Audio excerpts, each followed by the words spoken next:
49.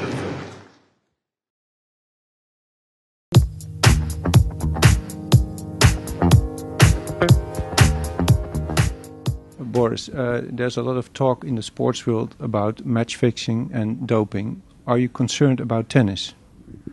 I actually take pride in the fact that tennis, one of the few sports that has a 100% clean track record.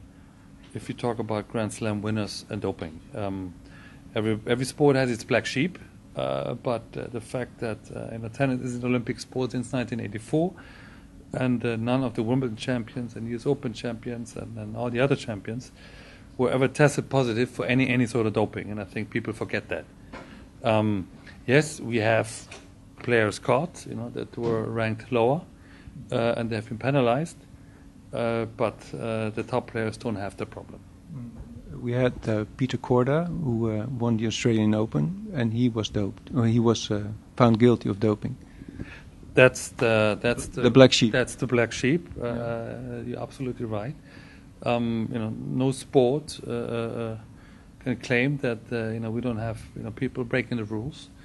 But the governing bodies, the drug agencies, are doing a good job of becoming 100% secure for athletes breaking the rules. And I think when you see the instances that happen in cycling, and the big interview with Lance Armstrong, where he himself committed to it, explains you that it's getting tougher and tougher for any athletes to break the rules and be successful. Yeah. You do think the authorities are doing enough?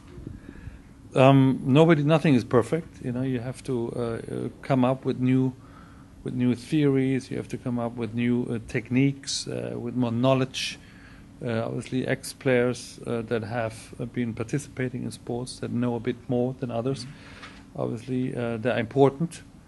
Again, no system is perfect, but I don't know exactly how many people were found guilty after the Olympics this year in London, but I don't think the list was very long. That tells me that it's getting harder and harder to cheat.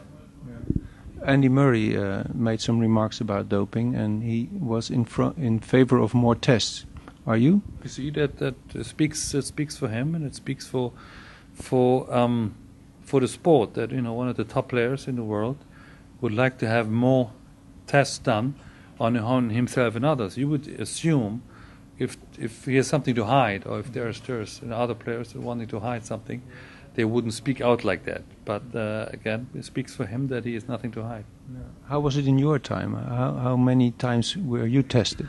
A lot. As I said, 1984 we became Olympics.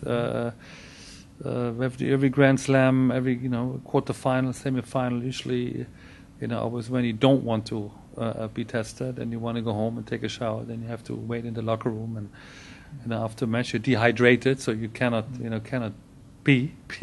Takes a while. Mm-hmm. But that's the other side of the medal. That's part of it. We have to accept that. We sign contracts to accept that, and that was it. Nobody complained.